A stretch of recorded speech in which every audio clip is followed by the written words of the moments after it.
thinking about research as not something that an expert detached from the setting does and then brings into the setting, but rather as a partnership between a setting and the outside researcher.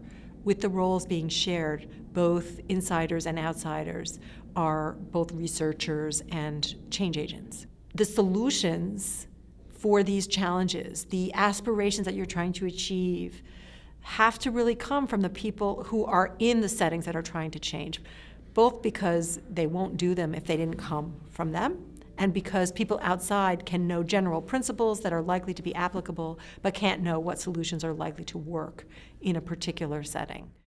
And we found in every context that we've been in that discussability, namely, how do you talk about hard things, period? How do you talk about being vulnerable? How do you talk about failure? How do you talk about that conflict that you just had? How do you talk about needing feedback and not getting it? Those things are really hard to do. The issues that we're talking about here require the capacity to discuss and openly engage and probe around issues that are likely to be seen and experienced differently by people who sit differently within a particular setting and in a larger system.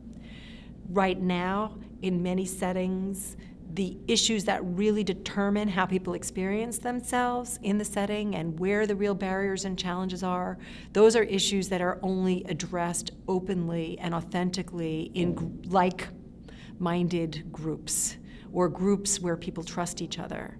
As a result of this, people who sit differently from each other don't even understand that they are experiencing the setting differently, unless you can bridge those communities so that people will understand at least what they don't know.